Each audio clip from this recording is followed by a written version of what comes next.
guys are pretty politically illiterate. Yeah. I mean, Eisenhower being a good example. Like, he was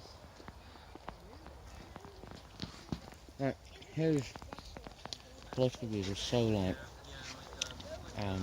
Great. they were so. Hi, Laura. Workout paused.